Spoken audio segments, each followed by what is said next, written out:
Ucrania acaba de llevar la guerra directamente al corazón de Rusia, golpeando fuerte a Moscú con uno de los ataques más grandes a la capital del país desde que comenzó el conflicto.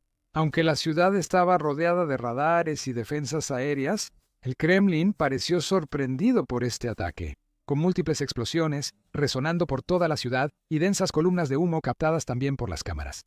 Es una de las señales más claras de que Ucrania está en ascenso y que Vladimir Putin ha perdido el control de sus cielos. El incidente sucedió la noche del 26 y la madrugada del 27 de octubre, cuando enjambres de drones ucranianos cruzaron la frontera hacia Moscú y otras regiones del oeste de Rusia.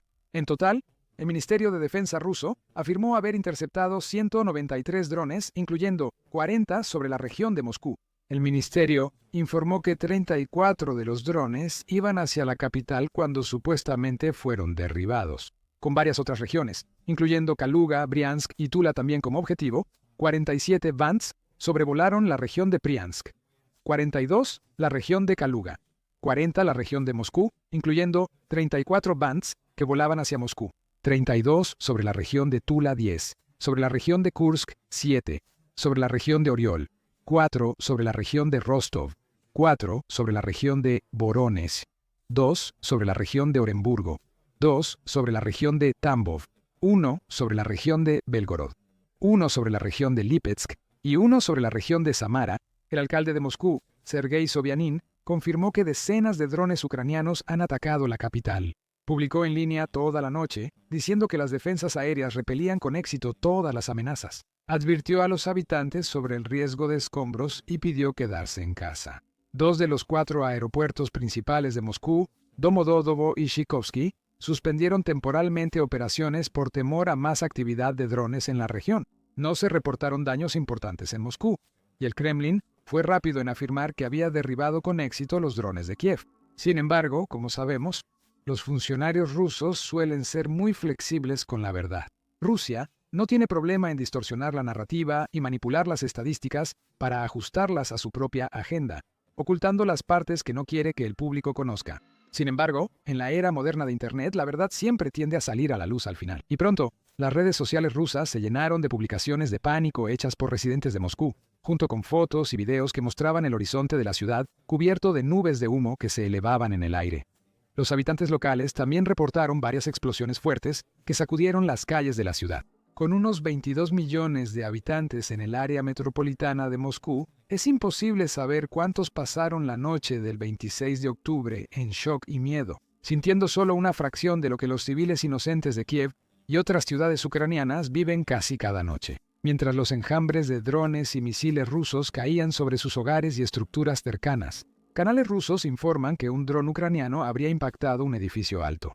Sin embargo, los analistas también han sugerido que esto en realidad pudo haber sido el resultado de que uno de los propios sistemas de defensa aérea de Rusia calculó mal su trayectoria y disparó accidentalmente contra un objetivo aliado. Aunque suene ridículo, no sería la primera vez que las defensas aéreas de Rusia cometen este error. Hace una semana, a inicios de octubre, ocurrió otro devastador error de fuego amigo. Un sistema ruso Panzer S-1 lanza un misil para interceptar drones ucranianos en la zona. Desafortunadamente para Rusia, el misil falló su objetivo y fue captado en cámara mientras se arqueaba por el aire antes de caer sobre un bloque de apartamentos, lo que resultó en una enorme explosión que iluminó temporalmente el cielo nocturno antes de que densas columnas de humo salieran del edificio. Pía. Otro incidente infame ocurrió en 2023 cuando un avión de combate Su-34 ruso accidentalmente dejó caer una bomba sobre la ciudad rusa de Belgorod, a unas 25 millas de la frontera con Ucrania. La explosión posterior dejó a 3 personas heridas y también dañó varias casas y vehículos. Así que Rusia definitivamente tiene antecedentes cuando se trata de golpear accidentalmente a su propia gente e infraestructura. En una ciudad como Moscú, tan densamente poblada y con tantos edificios altos, no sería nada sorprendente si un misil de defensa aérea accidentalmente fallara su objetivo y en su lugar chocara con un edificio cercano. Aunque el Kremlin afirma que el ataque fue frustrado, es evidente que hubo daños en algunas zonas de la ciudad. Los reporteros de la agencia de noticias independiente Astra localizaron el lugar exacto de donde salían algunas columnas de humo. Se observa humo cerca de Kominarka, Moscú, tras explosiones. Astra geolocalizó fotos de testigos. La noche del 27 de octubre se derribaron drones en la región de Moscú, informó el alcalde. Residentes reportaron explosiones en varias ciudades de la región de Moscú, incluida la capital. En Kominaka, Moscú, se veía humo tras explosiones, según fotos de testigos y geolocalización de Astra. Las imágenes, de hecho, fueron tomadas en Kominaka, con humo visible en la zona boscosa adyacente a la avenida Prayok-Torovani. Astra también pudo obtener pruebas de un incendio en otra parte de la región de Moscú. Un depósito de petróleo se incendió en Sepukov, Moscú. El fuego fue apagado, pero se desconoce la causa. La noche del 26 de octubre se produjo un incendio en la zona del depósito de petróleo de Sapukov, en la calle Novoselki, según un análisis de Astra de las imágenes de testigos presenciales. La administración de Sapukov informó que un camión cisterna vacío se incendió, pero el fuego fue apagado rápido y no se informó la causa. Aunque no se vinculó oficialmente al ataque con drones, probablemente esté relacionado, ya que se incendió un camión cisterna. Ucrania ha atacado repetidamente infraestructura de combustible y petróleo en Rusia, con drones de largo alcance en las últimas semanas y meses. De nuevo, las autoridades locales se apresuraron a restar importancia al incidente, afirmando que el incendio fue sofocado rápidamente y asegurando que el camión cisterna en cuestión estaba vacío en el momento del ataque. Como con todos los informes oficiales rusos, se recomienda tomar este con cautela. El Kremlin suele mentir y distorsionar la verdad para su beneficio. Hubo incidentes similares en otras regiones, informados por Astra y otros medios. En Luhansk ocupado, por ejemplo, las Fuerzas Armadas ucranianas lograron atacar con éxito no uno, sino dos depósitos de petróleo, según confirmaron las autoridades locales de ocupación. El ataque afectó edificios administrativos y varios camiones y tanques de combustible. Los empleados fueron evacuados de inmediato y no hubo heridos, dijo Andrei Aliseyev, viceministro de Combustible, Energía e Industria del Carbón de la República Popular de Lugansk. En Kursk, Rusia, se reportó un incendio cerca de una subestación, y esta noche un dron ucraniano atacó Rilsk. El ataque causó un incendio en una casa cercana a una subestación.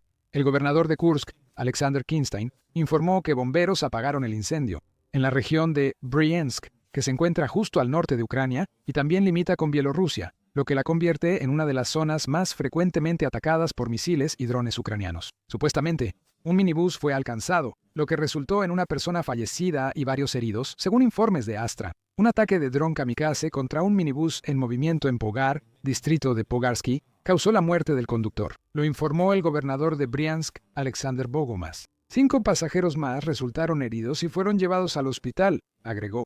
Dado que Ucrania casi exclusivamente se enfoca en objetivos militares o infraestructura de alto valor cuando ataca a Rusia. El incidente del minibús parece ser algo fuera de lo común. Tal vez los funcionarios rusos oculten información o el minibús fue destruido accidentalmente. Kiev aún no ha comentado sobre el incidente, pero parece que la gran mayoría, si no es que todos, de sus drones estaban dirigidos a sitios militares o ubicaciones de infraestructura crítica. De hecho, más temprano, el 26 de octubre, se avistaron drones ucranianos en varios aeródromos militares en toda Rusia, incluyendo al menos uno en la región de Moscú. Andriy Kovalenko, jefe del Centro para Contrarrestar la Desinformación y Medios Rusos, confirmó en línea la presencia de drones de Kiev en estos sitios. Aeródromos militares en Moscú y otras regiones de Rusia están bajo ataque. Medios rusos informaron que drones ucranianos atacaron un aeródromo con aeronaves rusas como Tupolev, 160 Tupolev, 95 MS y Tupolev, 22 M3, bombarderos estratégicos. Los informes no especificaron qué aeródromo fue atacado, según la información disponible. Como hay pocos aeródromos militares en la región de Moscú, probablemente el incidente fue en Chukolovsky, Kubinka o ambos. El 26 de octubre también hubo explosiones en el aeródromo de Chaikovka y el aeropuerto de Kaluga, ambos en la región de Kaluga, al suroeste de Moscú. Chaikovka alberga varios bombarderos Tupolev, 22 M3, y es probable que en el aeropuerto de Kaluga hubiera otras aeronaves militares. No se han dado más detalles sobre posibles daños a los aviones en estos lugares. Todo esto se relaciona con la campaña prolongada de Ucrania contra bases y aeródromos militares rusos. Esto se remonta al ataque de la Operación Telaraña del 1 de junio de 2025, cuando drones ucranianos atacaron 4 aeródromos y dañaron o destruyeron muchas aeronaves en un solo día. Además, el 26 de octubre, las fuerzas ucranianas llevaron a cabo otro ataque exitoso, esta vez en la región de Belgorod, en Rusia. Fuerzas rusas avanzaron notablemente en días recientes para capturar Vovchansk, ciudad ucraniana cercana a la frontera de Belgorod. El 16º Cuerpo de Ejército de Ucrania publicó un comunicado en línea sobre la situación. El enemigo intentó aprovechar al máximo una ventana de oportunidad. Tras un verano muy caluroso y sequía, los ríos Seversky, Donetsk y Vovcha se secaron, facilitando la logística al adversario. Al mismo tiempo, había reservas acumuladas y aún quedaban hojas en los árboles. Esto provocó un gran aumento de actividad en la dirección de Vovchansk. Las tropas del Kremlin parecían seguras de una victoria aplastante en la zona. Vladimir Putin fue informado el 26 de octubre que sus fuerzas habían ocupado cerca del 70% de Vovchansk. Desafortunadamente para esas tropas rusas, las fuerzas ucranianas planeaban la contraoperación perfecta.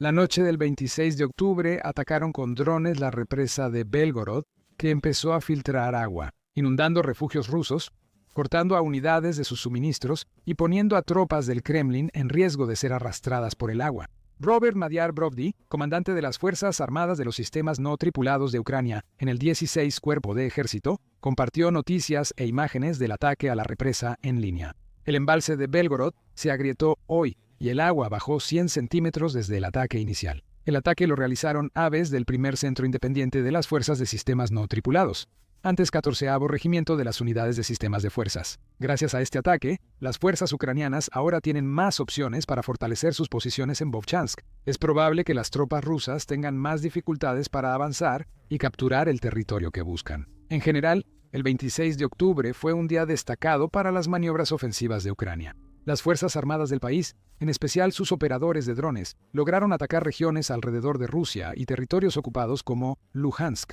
causando daños incalculables, con incendios y explosiones en numerosos lugares. Y aunque Moscú no sufrió ningún daño importante, según los datos y reportes más recientes disponibles. El simple hecho de que Kyiv pueda enviar decenas de drones al cielo sobre la capital rusa es algo muy importante. Es una señal de lo mucho que han avanzado las Fuerzas Armadas de Ucrania. Cuando comenzó la guerra, hace más de 3 años y medio, Kyiv estaba completamente y exclusivamente enfocada en defender su territorio, manteniendo sus defensas y rechazando repetidos asaltos y bombardeos rusos. No tenía tiempo ni oportunidad de pensar en contraataques, mucho menos en atacar Moscú, el corazón de la cultura y el gobierno ruso.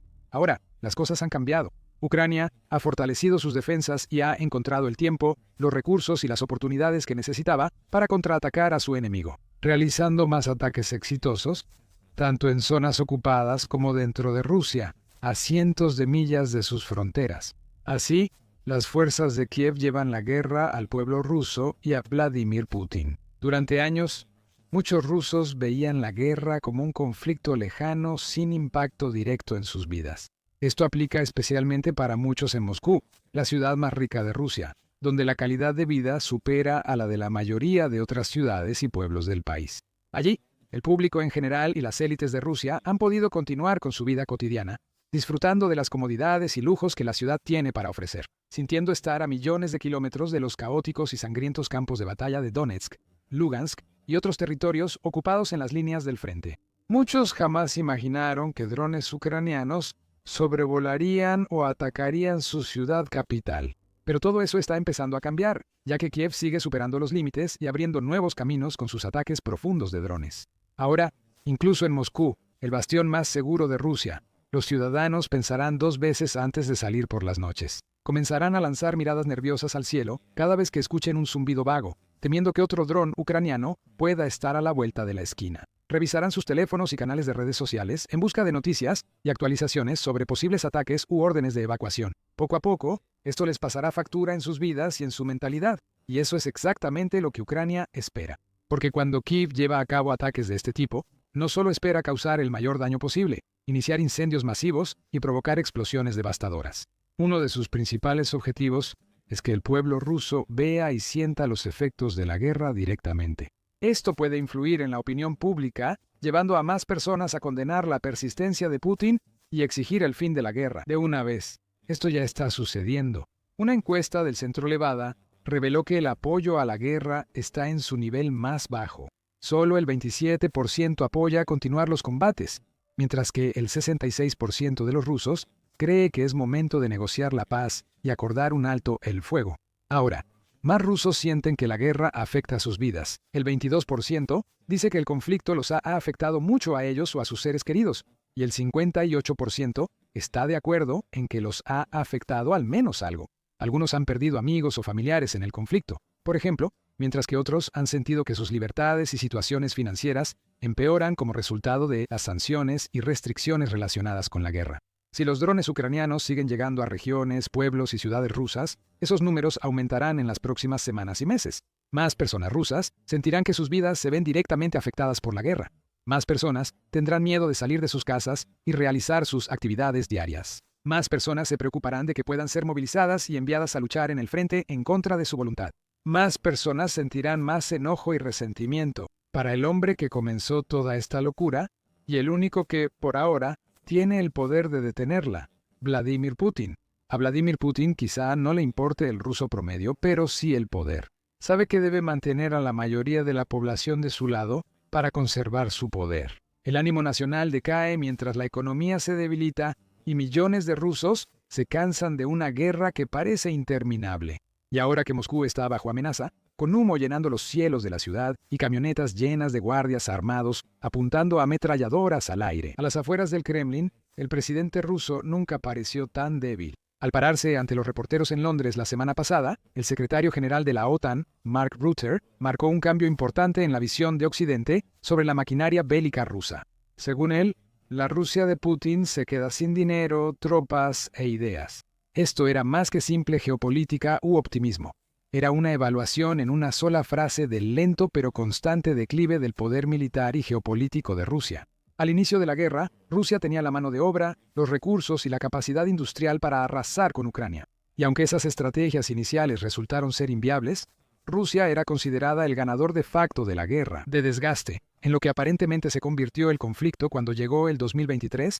Ahora la OTAN duda de esa evaluación en el campo de batalla. Están llegando información sobre medidas cada vez más desesperadas por parte de Rusia, que apuntan a que la guerra en Ucrania está devorando lentamente a Rusia desde dentro. La principal evidencia que respalda esto han sido las puras victorias en el campo de batalla que Ucrania ha logrado conseguir en los últimos meses. Cabe destacar que las fuerzas rusas no lograron tomar la ciudad de Pokrovsk por otro año más. Los obligaron a retroceder varios kilómetros fuera de la ciudad, donde podían ser castigados por la artillería.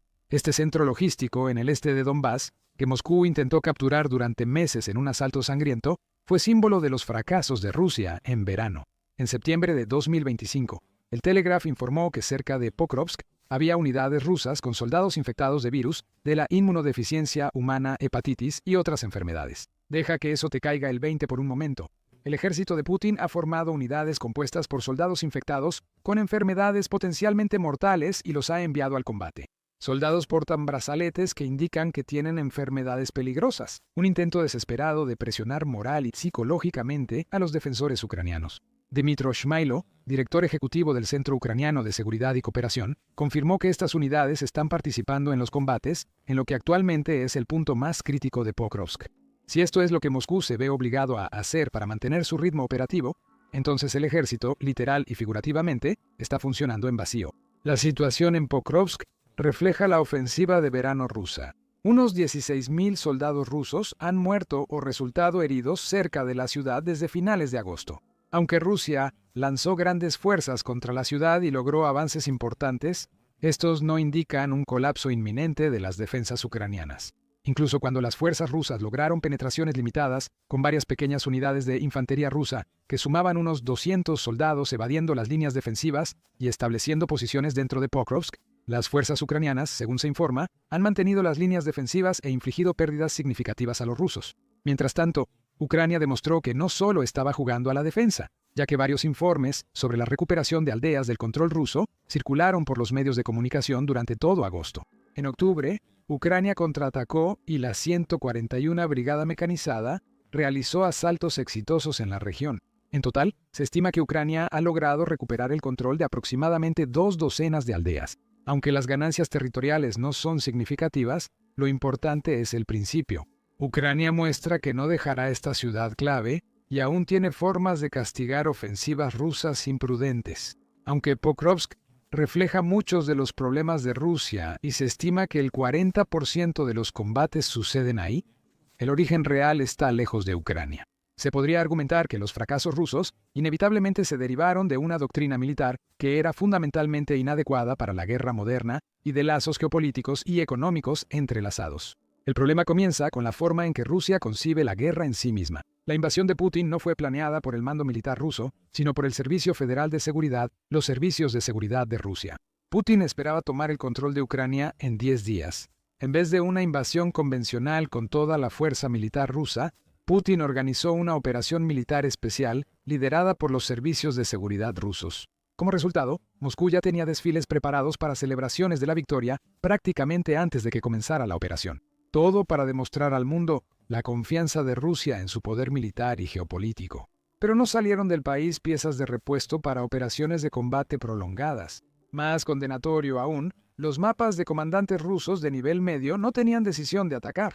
En su lugar, se tomó la dudosa decisión de avanzar sin la amenaza de hallar al enemigo, por dos razones. El Servicio Federal de Seguridad supuso erróneamente que la corrupción y el descontento en Ucrania seguirían bajo Zelensky. Con Ucrania oscilando entre Rusia y Occidente, algunos oficiales del Servicio Federal de Seguridad redactaron un informe que preveía que gran parte del país recibiría a los militares rusos con los brazos abiertos. Rusia podría aplicar la estrategia que usó al anexar Crimea hace más de una década.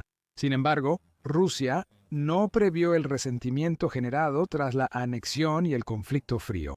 En segundo lugar, el conflicto a gran escala anterior de Rusia se libró hace mucho tiempo, en la década de 1980, cuando el país era prácticamente el líder del segundo mundo. Aún tenía apoyo del régimen soviético para su industria y preparación militar.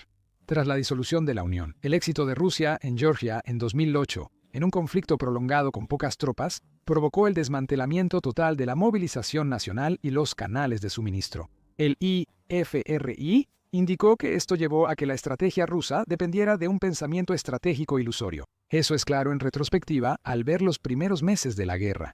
Cuando la realidad llegó, Rusia no tenía planes alternos. El mejor ejemplo ocurrió en el aeropuerto de Hostomel, a pocas millas de Kiev. Esta operación iba a ser la única gran operación de Rusia en Ucrania. El plan era tomar el aeropuerto, transportar refuerzos por aire directamente a la región capital de Ucrania y marchar hacia Kiev antes de que Ucrania pudiera reaccionar. En cambio, pronto fue un desastre. Rusia envió una fuerza avanzada de entre 200 y 300 elementos de operaciones especiales a bordo de 34 helicópteros desde Bielorrusia.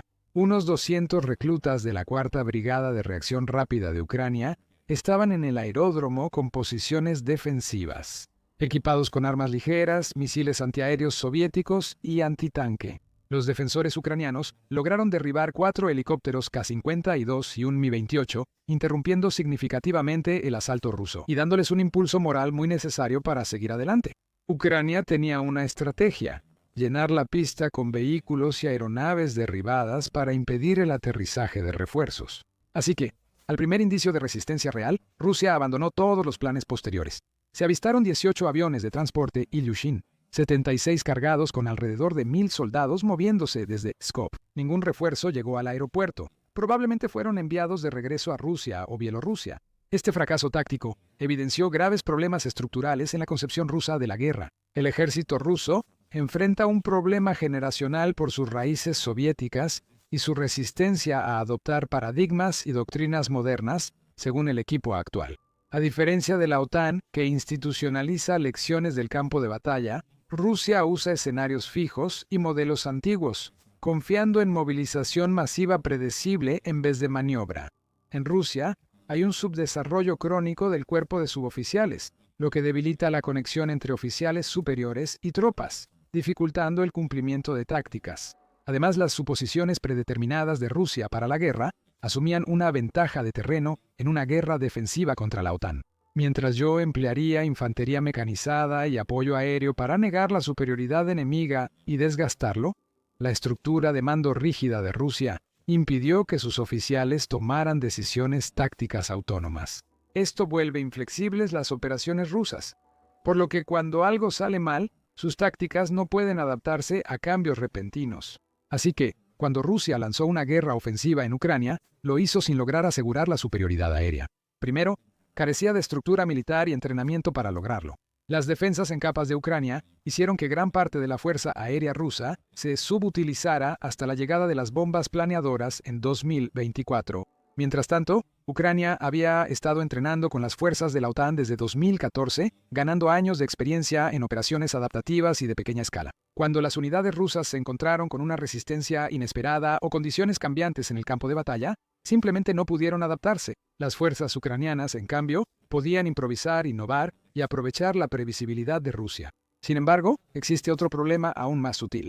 Putin ha pasado 20 años destruyendo sistemáticamente cualquier posibilidad de recibir información precisa u opiniones disidentes. Putin realmente creía que Ucrania no era legítima ni independiente sin Rusia. Esto se transmitió en su famoso ensayo sobre la unidad histórica de ucranianos y rusos en julio de 2021, prácticamente anunciando la invasión. Pero más importante aún, durante los últimos 20 años, Putin ha hecho todo lo posible por eliminar cualquier opinión disidente, tanto de su círculo cercano como de su gobierno. Está rodeado de personas que o bien comparten su misma visión ideológica o tienen tanto miedo de contradecirlo que no lo demuestran. Esto provocó un fracaso catastrófico de inteligencia. La inteligencia rusa estaba proporcionando evaluaciones que eran prácticamente fantasías. Los datos recopilados por el Servicio Federal de Seguridad fueron cuidadosamente filtrados para crear una imagen que respaldara las creencias de Putin, es decir, que estaba empujando una puerta abierta en Ucrania. La inteligencia occidental sabía los planes de Rusia. En noviembre de 2021, el director de la CIA, William Burns, viajó a Moscú para advertir directamente a los funcionarios rusos en contra de invadir. En enero de 2022, Burns fue a Kiev para informar a Volodymyr Zelensky sobre la inminente invasión rusa, según inteligencia de Estados Unidos. Este intercambio de inteligencia le dio a Ucrania una ventaja crucial. Ucrania sabía del asalto al aeropuerto de Hostomel y sus fuerzas estaban preparadas. La inteligencia rusa, en cambio, le decía a Putin lo que quería escuchar en lugar de lo que necesitaba saber. La cámara de eco de Putin genera un problema estructural que supera la mala inteligencia en el campo de batalla. Rusia, sin oposición, cumple órdenes contrarias a sus intereses futuros. Rusia probablemente podría haberse retirado antes y evitado la catástrofe económica que se avecinaba. Pero admitir el fracaso requeriría reconocer que la evaluación inicial fue incorrecta, algo que el sistema de Putin no puede tolerar. Esto genera una peligrosa inestabilidad en el gobierno ruso. El régimen de Putin depende probablemente de unos cientos de personas clave en el mando militar, servicios de seguridad y oligarquía. El régimen de Putin controla tanto a estas personas que arriesgan todo y no ganan nada si actúan en su contra. Pero si estas personas empiezan a temer por su propia seguridad o por sus perspectivas a largo plazo, a medida que la guerra se prolonga y las condiciones económicas se deterioran, toda la estructura podría fracturarse. El régimen que eliminó la disidencia para controlar podría descubrir que esa ausencia impide adaptarse para sobrevivir. Cuando eso pase, esas personas podrían pensar que Putin ya no trabaja para sus intereses, sin importar el efecto en el país. Entonces podríamos ver a Putin destituido o reemplazado por alguien que pueda llevar al país en una dirección diferente, o al menos mostrar otra cara para que la política occidental la adopte. Este cambio de régimen podría deberse a que la economía rusa está casi estrangulada por la guerra. Por un lado, se espera que el gasto en defensa de Rusia para 2025 supere el 8% del Producto Interno Bruto y represente el 40% del gasto federal total. Un récord no visto desde la Guerra Fría con la Unión Soviética, solo igualado por Ucrania, que recibe donaciones multimillonarias de la OTAN. Esto es un aumento notable respecto al 22% del presupuesto gubernamental dedicado al ejército antes de la guerra. Rusia lo ha hecho con reformas y alzas de impuestos para mantener la economía durante la guerra, pero estos son esfuerzos a corto plazo que ya han empezado a mostrar grietas. La industria petrolera y gasífera de Rusia ya no es un contribuyente tan relevante para su economía. La industria generaba hasta el 50% de los ingresos antes de la guerra. Hasta 2024 Rusia destinó fondos para evadir sanciones y diversificar exportaciones. Pero ese comercio se ha estancado, pues China e India exigen precios más bajos para importar crudo ruso, mientras forman un duopolio sobre las exportaciones legales desde Rusia. Rusia ha usado su flota en la sombra para llevar petróleo en buques tanque a terceros, incluso a algunas naciones europeas. Sin embargo, los países que sí compran petróleo de la flota en la sombra rusa han estado bajo un escrutinio cada vez mayor por hacerlo. Los miembros de la Unión Europea que tienen acceso al Báltico, donde se encuentran los principales puertos de exportación de petróleo de Rusia, han comenzado a sancionar cada vez más embarcaciones y a impedir que Rusia las utilice en su flota.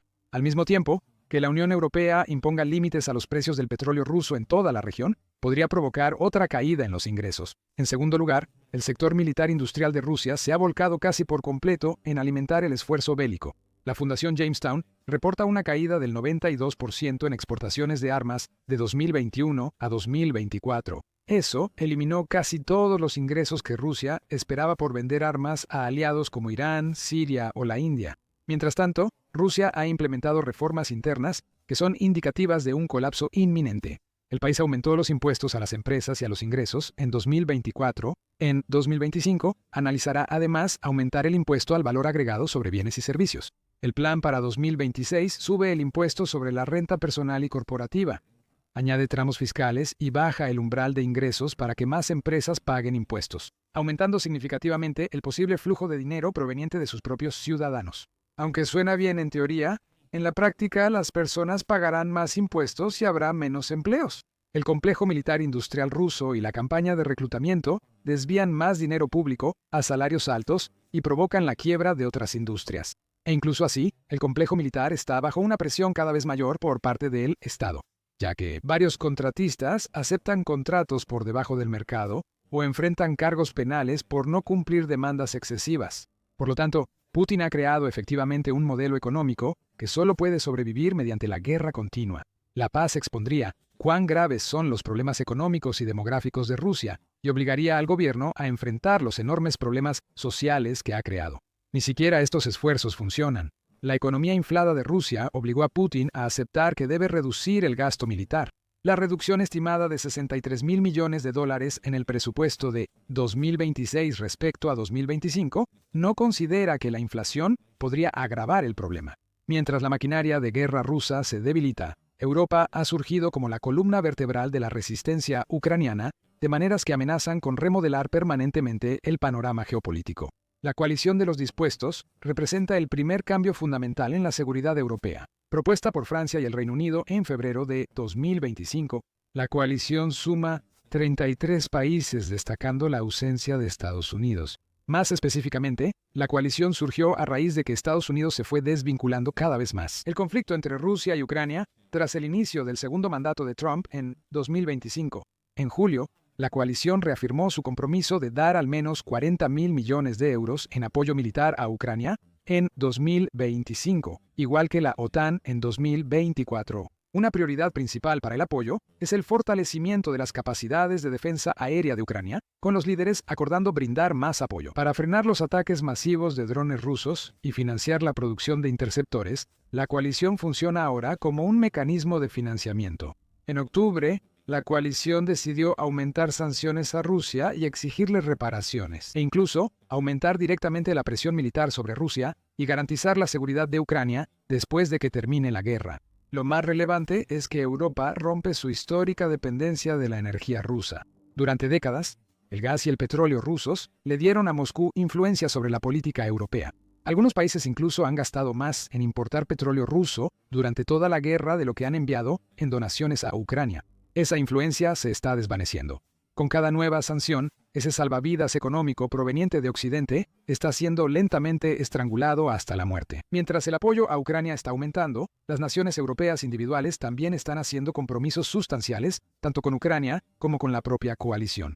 Francia y el Reino Unido han estado discutiendo la posibilidad de expandir su disuasión nuclear para cubrir al resto de Europa, liberando misiles estadounidenses de sus arsenales en todo el continente y haciendo que Europa sea menos dependiente de la política de Estados Unidos. Alemania ha acordado aumentar el gasto y la inversión militar hasta el 5% del Producto Interno Bruto, destinando aproximadamente el 15% de ese monto a la creación y mantenimiento de infraestructura. Rumania y Dinamarca han creado planes separados para apoyar directamente la adquisición militar de Ucrania. El primero es la compra de drones para Rumania y Ucrania, y el segundo permite a Ucrania construir fábricas militares en Dinamarca. Putin apostó que esta solidaridad europea no ocurriría. La invasión se basó en que Europa priorizaría la energía sobre la seguridad y obligaciones morales, provocando su fragmentación. En cambio, la Unión Europea ahora está empezando a considerar seriamente la creación de un ejército permanente que esté a la par de Estados Unidos en términos de gasto y preparación militar. Aunque Rusia logre imponerse militarmente, su victoria sería tan pírrica que parecería una derrota. El costo humano de la guerra es abrumador. Análisis occidentales estiman más de 1 millón de bajas totales en la guerra, incluyendo heridos graves y muertos. Estas bajas impactan más la cultura rusa, pues los soldados vuelven a casa afectados por lo vivido o hecho en la guerra. El Kremlin informa que para junio de 2025 cerca de 140.000 soldados rusos volverán a la vida civil tras combatir en la guerra contra Ucrania. Muchos de estos veteranos podrían sufrir trastorno de estrés postraumático y mostrar tendencias violentas. Hasta marzo de 2025, los veteranos han matado y mutilado a más de 750 personas en Rusia, principalmente familiares y amigos. El Ministerio de Defensa de Rusia ha estimado que 1 de cada 5 veteranos de guerra sufre de trastorno de estrés postraumático. Más personas han dejado permanentemente el ejército por otros medios. Según Front Intelligence, para mayo de 2025 habían desertado al menos 50.000 soldados rusos y se espera un total de 70.000 deserciones al cierre del año. Algunos desertores rusos han recurrido a ser encarcelados, creando casos criminales que resultarían en sentencias que les impedirían servir alguna vez en el ejército. Al menos en ese momento, las prisiones ucranianas para prisioneros de guerra tenían condiciones mucho mejores que las rusas. Esto representa el fracaso máximo de la moral militar, cuando los soldados prefieren rendirse al enemigo que seguir sirviendo a su propio país. La devastación económica se extiende mucho más allá del gasto en tiempos de guerra. Las autoridades rusas afirman que poco más de la mitad de los soldados que regresan han encontrado empleo. La mayoría de esos trabajos son en seguridad o trabajo manual, y pagan solo entre 40.000 y 60.000 rublos al mes. Compáralo con los salarios militares inflados de más de 150.000 rublos mensuales que se prometían durante la guerra. Simplemente no podrán adaptarse, y es más probable que se vuelvan a enlistar para obtener el salario más alto, el bono de firma o la compensación por lesiones. El gobierno básicamente ha creado una casta militar que solo puede mantener su nivel de vida a través de la guerra continua. Esta es la espiral de muerte que Putin ha creado. La economía de guerra genera dependencia del servicio militar y provoca el cierre gradual de industrias por competencia interna y sanciones externas. La única salida es más guerra, reclutamiento y militarización económica. Cada giro de esta espiral aprieta más la soga sobre el futuro de Rusia. Esto podría significar el fin del régimen de Putin e incluso de toda la Federación Rusa. Los tanques y blindados han sido golpeados en la guerra en Ucrania. Gracias a los ataques de drones vista en primera persona de ambos bandos, Rusia y Ucrania han reducido el uso de tanques y vehículos blindados en las líneas del frente del este de Ucrania en el verano de 2025. Rusia ha retirado rápidamente su costosa y menguante artillería blindada del frente, prefiriendo tácticas ofensivas con pequeños grupos de infantería en lugar de columnas de vehículos blindados. Pero a medida que comienza la temporada fría y lluviosa, o la llamada Rasputitsa, el uso de blindaje protector vuelve a ser necesario. Y dado el último video que ha surgido del frente, la protección contra los elementos es la menor de las preocupaciones. En un informe desde Zaporilla, las fuerzas ucranianas detuvieron en seco un vehículo blindado ruso. Antes de capturar a las tropas rusas de élite que se rendían tras sobrevivir al ataque, drones vista en primera persona rusos aparecieron y, según informes, eliminaron a sus propios soldados. Es un golpe no solo para el suministro limitado de vehículos blindados de Rusia, sino también para su igualmente limitado suministro de tropas. Primero demos contexto. Según un informe publicado por un bloguero militar pro-ucraniano que informa desde Ucrania, el desastre ocurrió en las cercanías del asentamiento de Malatokmachka, un pueblo estrecho y alargado en las afueras de la ciudad de Orikhiv.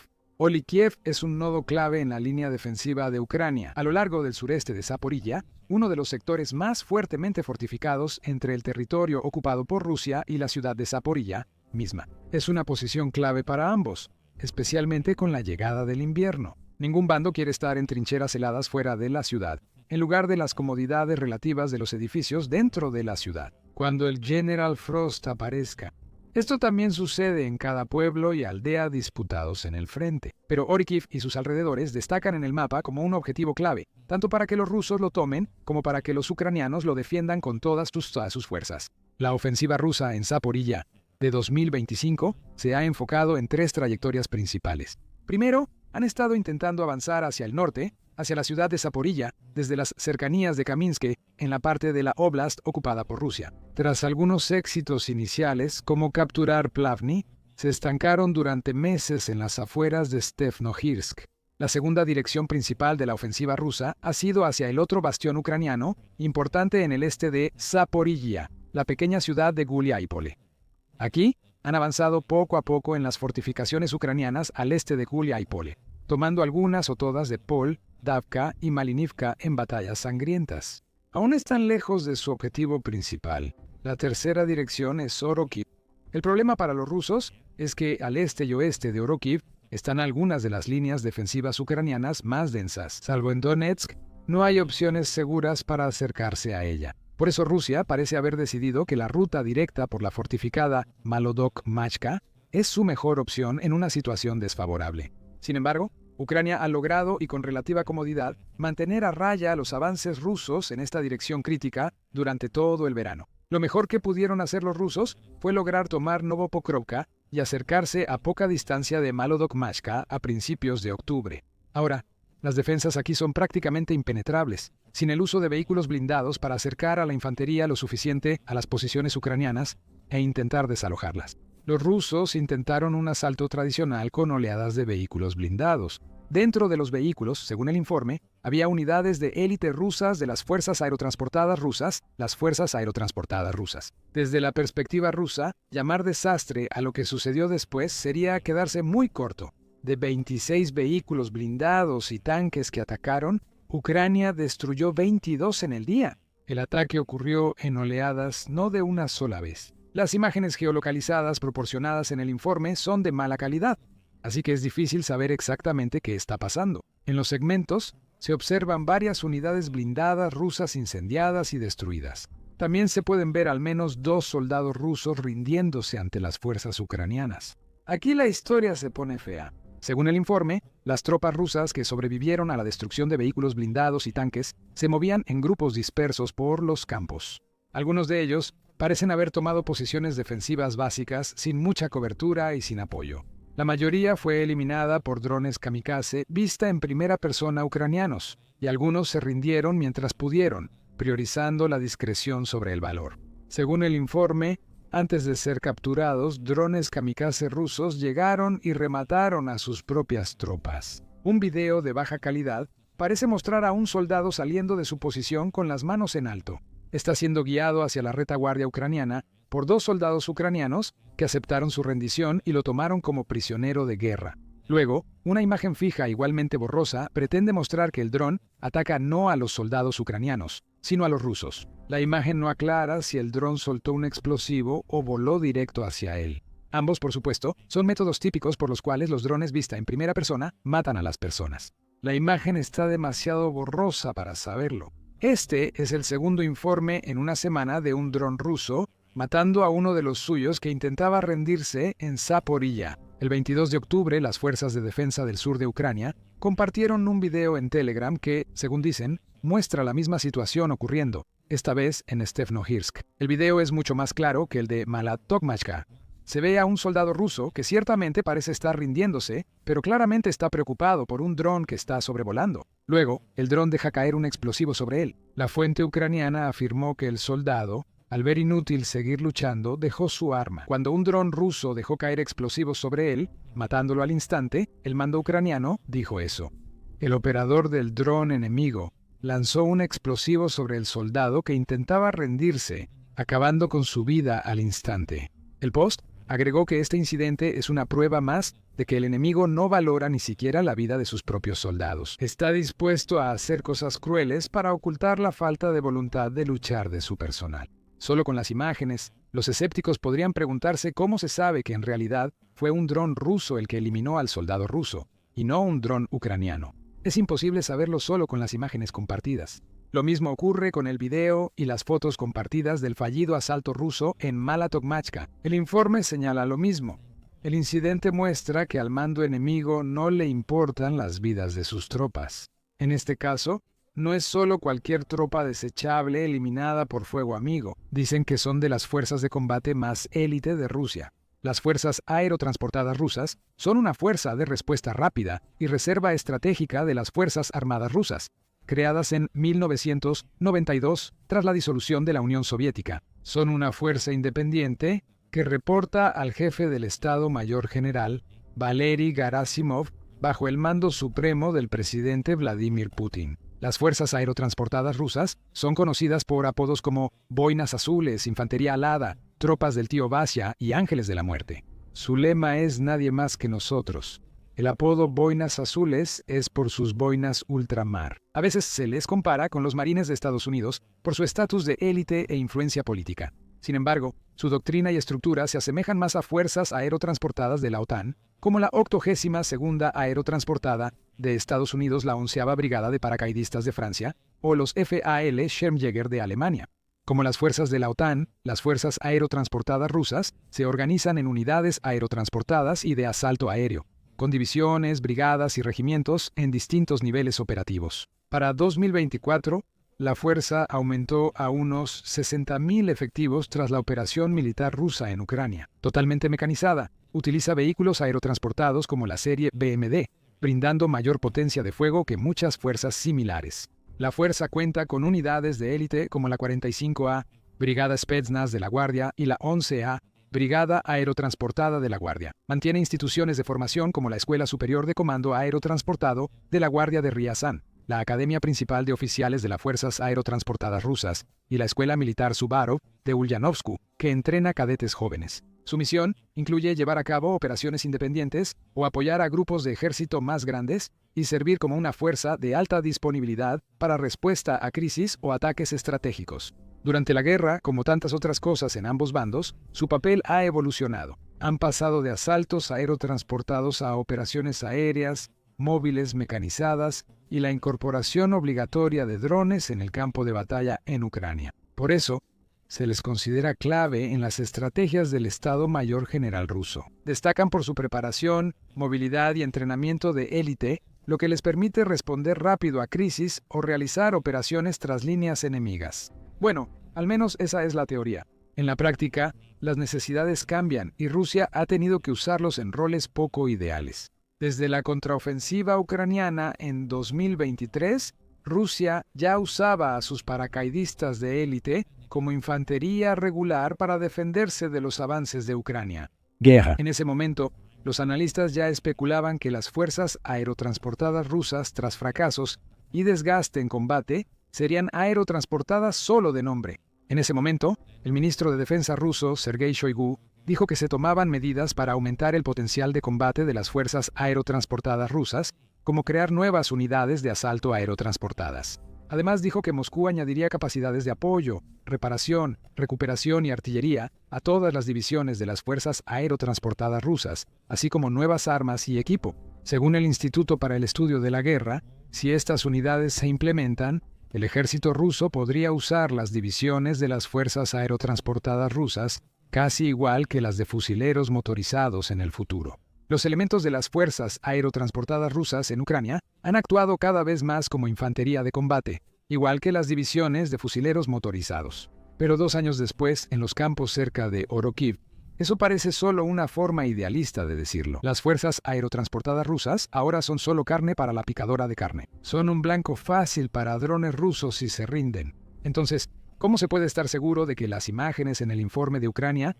muestran definitivamente a las fuerzas aerotransportadas rusas siendo eliminadas por drones ucranianos o rusos en los drones ucranianos? Francamente, es imposible saberlo con las imágenes proporcionadas, son demasiado borrosas. Pero hay algunas pistas. Primero, bien podrían ser las boinas ultramarinas distintivas en sus cabezas. Otras fuerzas rusas en Ucrania también usan un color parecido. La infantería naval usa boinas negras, las tropas del interior boinas vino y el servicio de fronteras del Servicio Federal de Seguridad boinas verdes. Además, se sabe que las fuerzas aerotransportadas rusas operan en la zona. Informes del Frente Ruso indican que la 7ª División, fuerzas aerotransportadas rusas y operadores de drones del 108, Regimiento Aerotransportado, atacan cerca de Primorsk y Stepnohirsk, en dirección a Zaporilla. Algunas de las unidades que fueron enviadas desde la región de Sumy a Pokrovsk en septiembre también pudieron haber sido redirigidas hacia Orokhiv, al menos si alguno sigue vivo.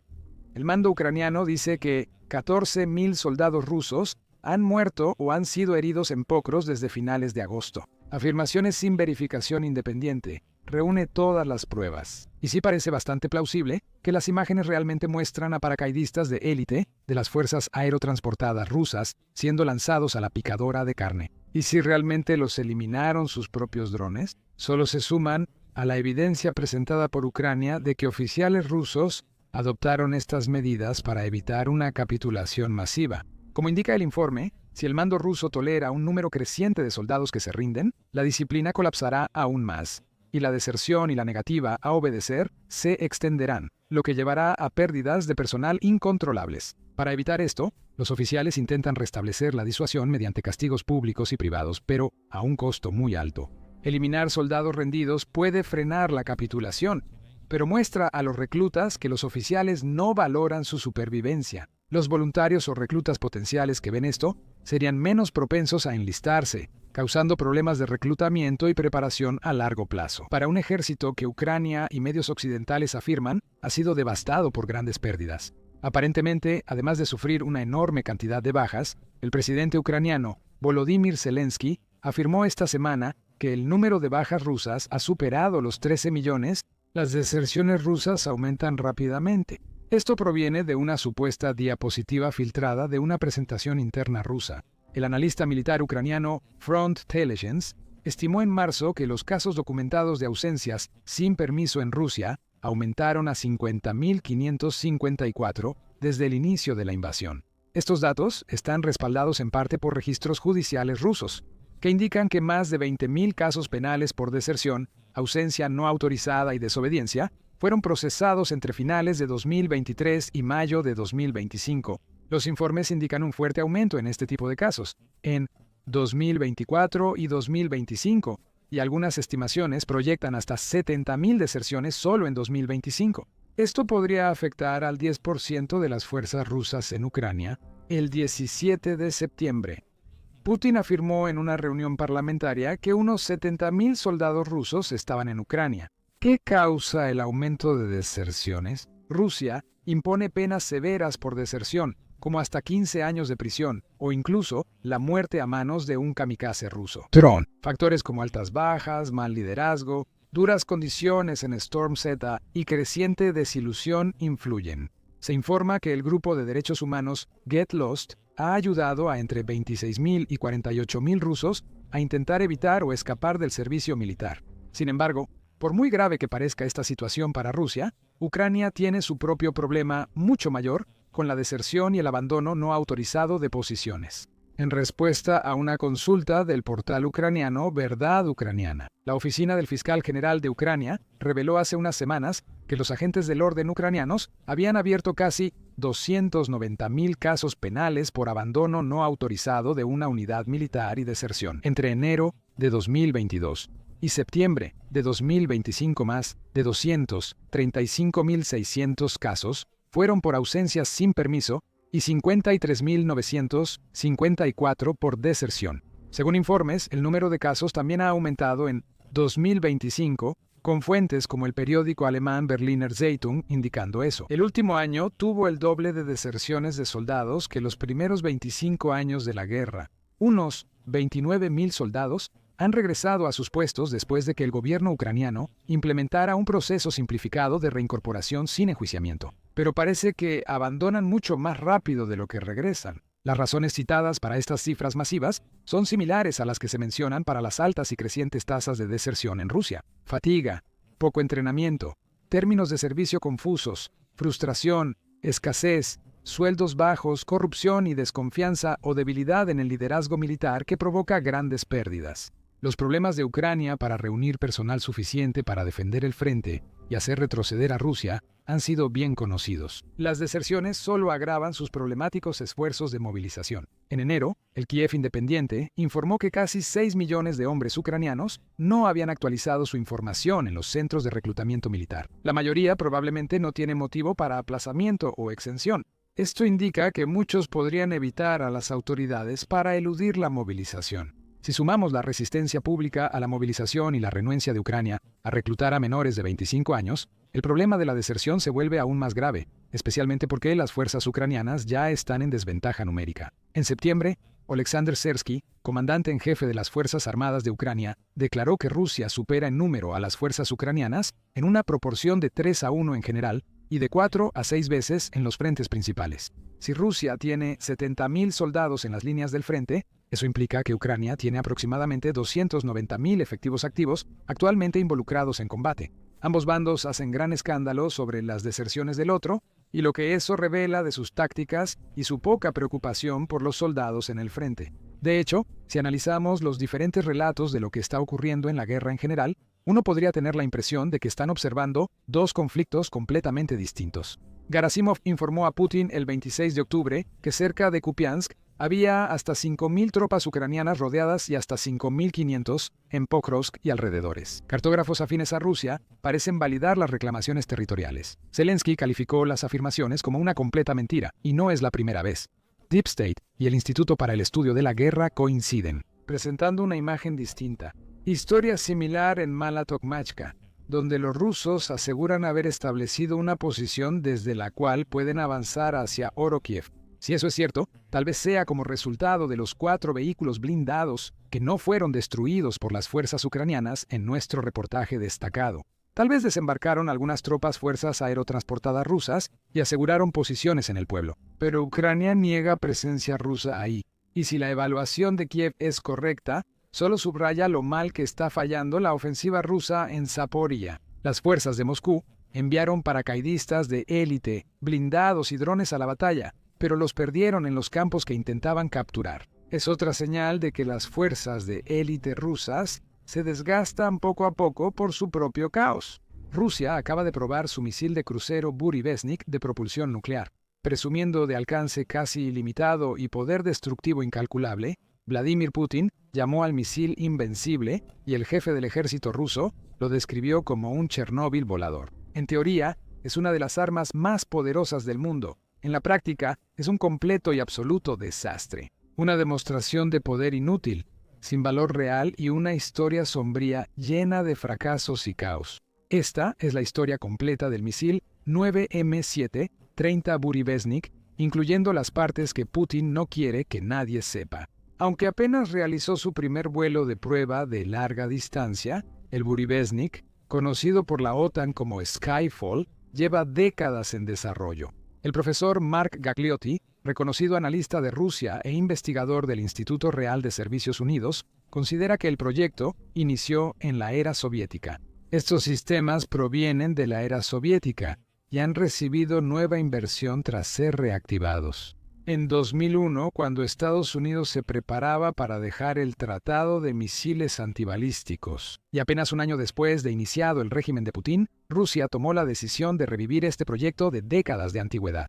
Basándose en los cimientos establecidos en la época soviética, comenzó a trabajar en un nuevo tipo de misil, un misil de crucero propulsado por energía nuclear, capaz de penetrar cualquier sistema de defensa antimisiles basado en interceptores y de recorrer enormes distancias para atacar cualquier lugar en cualquier parte del mundo. Por un lado, es fácil entender por qué Rusia querría desarrollar un arma de este tipo. Los misiles convencionales de cohetes tienen alcance y tiempo de vuelo limitados. Siempre están restringidos de alguna manera por la cantidad de combustible que pueden llevar.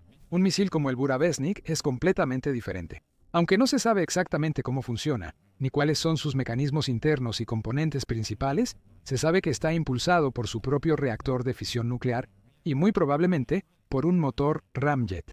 La forma en que esto funciona es bastante simple, en principio. A medida que el misil vuela por el cielo, el aire es forzado hacia la entrada del motor. Ese aire se calienta con el reactor nuclear, expandiéndose a velocidades muy altas y sale del motor por la tobera en la parte trasera, proporcionando el empuje necesario para que el misil continúe su vuelo. Con un sistema como este, un misil propulsado por energía nuclear puede, en teoría, volar mucho más lejos y durante periodos de tiempo mucho más largos que cualquier contraparte convencional. En teoría, puede lanzarse y viajar miles de millas al otro lado de la Tierra, hacer maniobras aéreas para evadir defensas enemigas. Incluso puede quedarse horas o más en un lugar antes de atacar su objetivo. Esto crea oportunidades únicas para cualquier fuerza militar con este tipo de arma. Tendrían el poder de atacar a cualquier enemigo o infraestructura en cualquier parte del mundo, en el momento que deseen. Sería un elemento disuasorio casi sin igual, especialmente si estuviera equipado con una ojiva nuclear.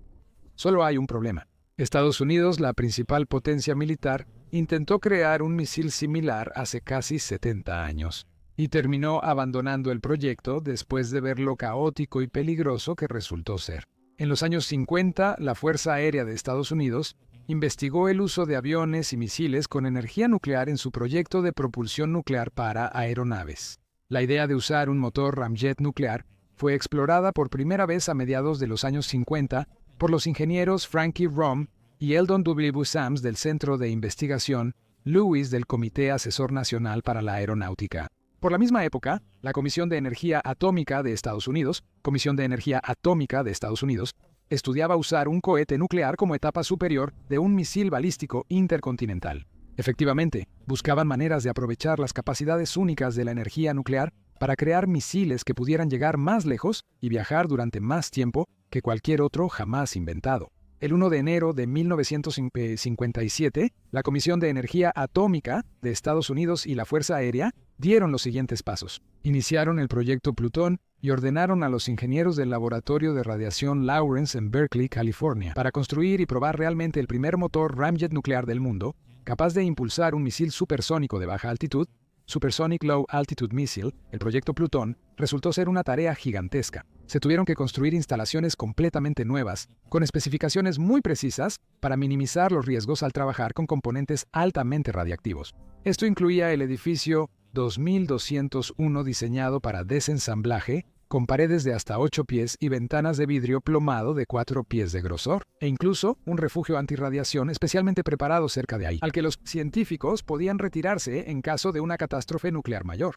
El complejo de investigación necesitaba un ferrocarril propio para mover los reactores de prueba radiactivos desde y hacia el sitio de pruebas. Construir las instalaciones costó $12 millones, que hoy serían unos 12 millones. El trabajo debía hacerse con máxima precisión y cuidado, ya que un solo error, descuido o mal cálculo podrían haber causado un gran desastre. Se eligió al equipo adecuado para este proyecto y completaron el trabajo en 2 motores experimentales. Tori 2A, el primer motor ramjet nuclear, fue probado en mayo de 1961, y Tori 2C, mucho más grande, en mayo de 1964. Ambos motores funcionaron, así que las pruebas fueron exitosas hasta cierto punto. El 1 de julio de 1964, 7 años y medio después de iniciar, el proyecto Plutón fue cancelado oficialmente. Hubo 3 motivos principales para esto. La tecnología de misiles balísticos intercontinentales, misil balístico intercontinental, avanzó mucho más rápido de lo que los expertos militares esperaban. Esto redujo efectivamente la necesidad de misiles de crucero propulsados por energía nuclear, ya que los misiles balístico intercontinental tenían muchas de las mismas ventajas. Podían recorrer grandes distancias para atacar en todo el mundo y moverse a velocidades impresionantes, varias veces más rápido que la velocidad del sonido, para ayudarles a evadir las defensas aéreas enemigas.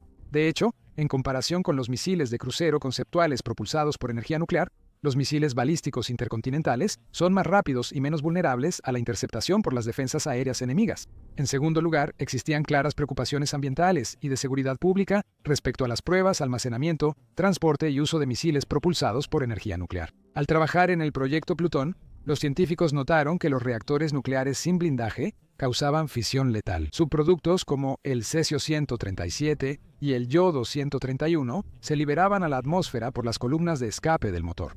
En otras palabras, un misil como este tenía el potencial de contaminar todo a lo largo de su trayectoria de vuelo, envenenando ecosistemas y esparciendo contaminación radiactiva por todas partes. Esto hacía que probarlo fuera casi imposible, ya que los funcionarios no podían identificar ningún lugar razonable, seguro o adecuado para usarlo. En tercer lugar, lo más importante era que había demasiados riesgos y variables impredecibles al trabajar con motores y componentes nucleares. El riesgo de que el misil se estrellara era muy alto, y los desafíos de fabricar y mantener motores nucleares de respiración de aire eran enormes. Los costos aumentaron y pese a sus logros, el equipo de desarrollo enfrentó muchos problemas, como la corrosión de materiales por neutrones y fallas en sistemas electrónicos. Evaluando los beneficios mínimos frente a grandes desventajas, el Departamento de Defensa de Estados Unidos tomó la decisión obvia de cancelar el proyecto, cambiando su enfoque a tecnologías de misiles balísticos intercontinentales mucho más confiables, estables y asequibles. Estados Unidos tiene el ejército más poderoso del mundo, y lo ha sido durante generaciones. No toma decisiones a la ligera y no habría abandonado un plan como el proyecto Plutón sin razones fuertes y sólidas. Por lo tanto, Rusia pudo y debió haber aprendido una lección obvia de esta historia. Debió entender que los misiles nucleares no eran viables ni sostenibles. y pudo ahorrar mucho tiempo, dinero y problemas siguiendo el ejemplo de Estados Unidos y enfocándose en otras áreas de desarrollo. En cambio, Putin tomó la decisión de revivir el proyecto, sin saber que estaba poniendo en marcha una serie de eventos devastadores que resultarían en la muerte de varias personas. Desde que se reanudaron los trabajos en el Bury-Vestenik, el misil ha pasado por varias pruebas de vuelo fallidas. En noviembre de 2017, se lanzó un misil desde el campo de pruebas de Pankovo, en la isla Yuzhny, en el Océano Ártico. Voló solo 2 minutos y recorrió unas 21 millas antes de caer en el mar de Barents entre Noruega y Rusia. Hubo varios reportes de vuelos fallidos, cerca de media docena. Se informa que los misiles Bury-Vestenik perdieron el control y se desviaron tras fallas en sus sistemas de propulsión y reactores nucleares. Varios acabaron en el fondo del Mar Blanco, frente a la costa noroeste de Rusia. Cada vez que esto ocurría, se liberaba radiación y elementos nocivos como tritio y cesio en el entorno, contaminando aire, hielo, agua, vida silvestre y ecosistemas por años. Como siempre, el Kremlin intentó encubrir estas catástrofes y en marzo de 2018 no pareció afectado por los repetidos fracasos del misil. En ese momento, el presidente Vladimir Putin subió al escenario para su discurso anual y presentó oficialmente el Bury-Vestenik al público ruso y mundial. Al mostrar las capacidades del misil, Vladimir Putin dijo: "Empezamos a desarrollar nuevas armas estratégicas que no usan trayectorias balísticas para alcanzar su objetivo. Por eso, los sistemas antimisiles no sirven contra ellos. Son totalmente inútiles. Uno de ellos es una unidad de energía nuclear de pequeña escala y alta potencia que puede instalarse en un misil, como nuestro más reciente misil de lanzamiento aéreo J-101 o el misil Tomahawk estadounidense.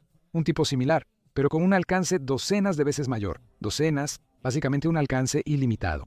El presidente ruso continuó mostrando una animación del misil en acción y afirmó que el misil ya había sido probado con éxito. Es un misil furtivo de vuelo bajo que transporta una ojiva nuclear con un alcance prácticamente ilimitado, trayectoria impredecible y la capacidad de evadir las fronteras de interceptación. Es invencible ante todos los sistemas de defensa antimisiles y aérea, actuales y futuros. Lo repetiré varias veces hoy. Durante el vuelo, el motor nuclear alcanzó su capacidad y brindó el impulso requerido. Tras el exitoso lanzamiento y pruebas en tierra, podemos desarrollar un nuevo sistema de armas nucleares estratégicas con un misil de propulsión nuclear. Putin ha sido durante mucho tiempo un maestro de la propaganda, y su discurso pintó un panorama de un arma revolucionaria que cambiaría las reglas del juego. En realidad, el Bury-Vestenik todavía estaba, literalmente, teniendo dificultades para despegar en el momento en que dio este discurso. Un año después, todo estaba por empeorar mucho. El 8 de agosto de 2019, el programa Bury-Vestenik enfrentó su mayor y más costoso desastre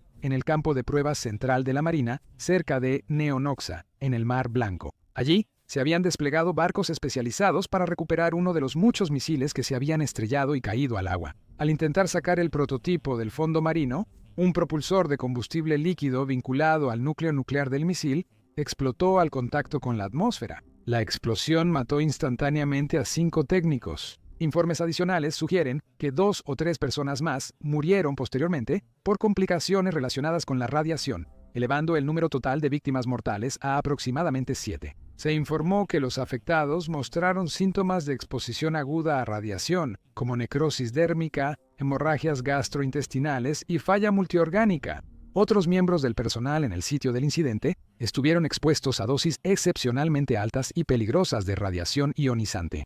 Después tuvieron enfermedades graves, quemaduras y náuseas. Además de eso, muchos de los trabajadores de emergencia, incluidos los primeros en responder y los paramédicos que fueron enviados al lugar, no recibieron advertencias adecuadas ni fueron informados sobre la naturaleza del accidente. Por ello, también estuvieron expuestos a radiación nuclear, reportando aumento de glóbulos blancos y posibles riesgos de salud a largo plazo no documentados públicamente.